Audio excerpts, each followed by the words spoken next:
Hi అండి, నమస్తే. Welcome back to family Bytes. ఈరోజు వీడియోలో ఇన్స్టంట్ బాదం మిక్స్ని ఎలా చేసుకోవాలో చూపించబోతున్నాను. సో సమ్మర్ వచ్చేసింది కదా, చాలామంది కూల్గా బాదం పాలని తాగడానికి ఇష్టపడుతూ ఉంటారు. అయితే బాదం పాలు చేసుకోవాలంటే బాదంని నానబెట్టుకోవాలి, గ్రైండ్ చేయాలి, ఇలాంటివి ఏమీ లేకుండా ఇలా ఇన్స్టంట్ బాదం మిక్స్ చేసి ఎయిర్ టైట్ జార్లో స్టోర్ చేసుకుంటే ఎప్పుడు కావాలంటే అప్పుడు బాదం పాలని చేసేసుకోవచ్చు. టేస్ట్ అయితే మనకి అచ్చం బయట కొన్నట్లే టేస్టీగా ఉంటుంది. మరి ఇన్స్టంట్ బాదం మిక్స్ని ఎలా ప్రిపేర్ చేసుకోవాలో చూసేద్దాం. దీనికోసం ముందుగా స్టవ్ మీద ప్యాన్ పెట్టుకొని ఇందులోకి 1 కప్పు దాకా బాదం పప్పును వేసుకోండి. మంటని లో ఫ్లేమ్లో మాత్రమే పెట్టుకొని దోరగా ఫ్రై చేసుకోవాలి. మధ్య మధ్యలో కలుపుకుంటూ లోపలి వరకు వేగేంత వరకు కూడా కనీసం 10 నుంచి 15 నిమిషాల పాటు ఫ్రై చేసుకోవాలి.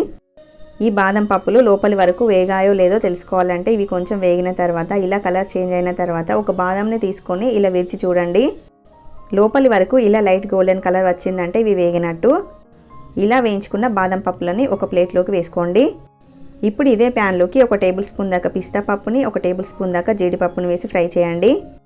వీటిని మరీ ఎక్కువగా ఫ్రై చేయాల్సిన అవసరం లేదు. 1 నిమిషం పాటు ఫ్రై చేసి ప్లేట్లోకి వేసుకోండి. ఇవి పూర్తిగా చల్లారేంత వరకు పక్కన పెట్టేసేయండి. ఇందులో నుండి కొన్ని డ్రై ఫ్రూట్స్ని తీసుకొని వీలైనంత సన్నగా చాప్ చేసి పెట్టుకోండి. వీటిని మనం పౌడర్లోకి సపరేట్గా యాడ్ చేస్తామన్నమాట. ఇలా చాప్ చేసి యాడ్ చేసుకోవడం వల్ల మనం బాదం పాలు తాగేటప్పుడు మధ్య మధ్యలో తగులుతూ చాలా టేస్టీగా ఉంటాయి. ఇప్పుడు మిక్సీ జార్ తీసుకొని ఇందులోకి మనం ఏ కప్పుతో అయితే బాదం పలుకుల్ని తీసుకున్నామో అదే కప్పుతో 1.35 కప్పు దాకా షుగర్ని వేసుకోవాలి. మీరు దీని ప్లేస్లో బ్రౌన్ షుగర్ అయినా తీసుకోవచ్చు. ఫ్లేవర్ కోసం 8 నుంచి 10 యాలకులు వేసుకోండి. మంచి కలర్ కోసం 1/2 టీ స్పూన్ దాకా పసుపు వేయండి. అలాగే 1/2 కప్పు దాకా మిల్క్ పౌడర్ని వేసుకోండి. మిల్క్ పౌడర్ అనేది ఆప్షనల్ అన్నమాట. వేస్తే మనకి టేస్ట్ బాగుంటుంది, అలాగే బాదం పాలు చిక్కగా వస్తాయి. వీటన్నింటిని కూడా వీలైనంత మెత్తగా గ్రైండ్ చేసుకోవాలి. ఇలా మెత్తగా గ్రైండ్ చేసుకున్న తర్వాత ఇందులోకి మనం వేయించి పక్కన పెట్టుకున్న బాదం పలుకుల్ని వేసుకోండి. వీటిని మధ్య మధ్యలో ఆపుకుంటూ స్పూన్తో మిక్స్ చేసుకుంటూ కొంచెం కోర్స్గా గ్రైండ్ చేసుకోండి. చూడండి, ఇలా ప్రిపేర్ చేసుకొని ఒక బౌల్లోకి ట్రాన్స్ఫర్ చేసుకోండి. ఇప్పుడు ఇందులోకి మనం సన్నగా కట్ చేసి పెట్టుకున్న డ్రై ఫ్రూట్స్ని వేసుకుందాము. అలాగే ఇందులోకి కొంచెం కుంకుమ పువ్వుని కూడా యాడ్ చేస్తున్నాను. మీ దగ్గర ఉంటే వేసుకోండి, లేకపోతే స్కిప్ చేసేయండి.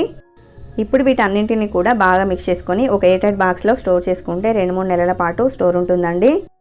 అదే మీరు ఫ్రిడ్జ్లో పెట్టుకుంటే 6 నెలల పాటు స్టోర్ చేసుకోవచ్చు. ఇప్పుడు ఈ ఇన్స్టంట్ ప్రీమిక్స్తో మనం బాదం పాలు ఎలా చేసుకోవాలో చూద్దాము. దీనికోసం స్టవ్ మీద గిన్నె పెట్టుకొని 1/2 లీటర్ పాలను వేసుకోండి. ఈ పాలని కలుపుకుంటూ పొంగొచ్చేంత వరకు మరిగించండి.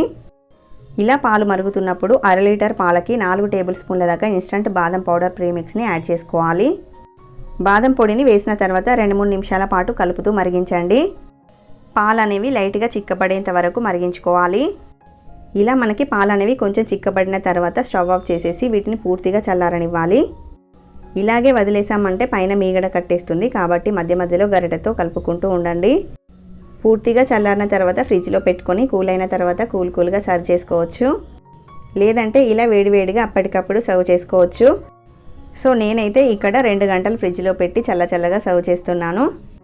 ఈ బాదం పాలని గ్లాస్లో వేసుకొని పైన కొంచెం సన్నగా కట్ చేసుకున్న బాదం పిస్తా పలుకుల్ని గార్నిష్ చేసి సర్వ్ చేయండి. మనకి టేస్టీగా ఉండే బాదం పాలు అయితే రెడీ అయిపోయాయి. ఇలా మనం బాదం పౌడర్ని రెడీ చేసి పెట్టుకుంటే ఎప్పుడు కావాలంటే అప్పుడు చిటికలో చేసుకొని తాగేయచ్చు. ఈ ఇన్స్టంట్ బాదం పౌడర్ని మీరు కూడా ఇంట్లో తప్పకుండా ట్రై చేయండి. ఈ వీడియో నచ్చితే లైక్ చేయండి. మరిన్ని టేస్టీ రెసిపీస్ కోసం ఛానల్ని సబ్స్క్రైబ్ చేసుకోండి. Thank you for watching.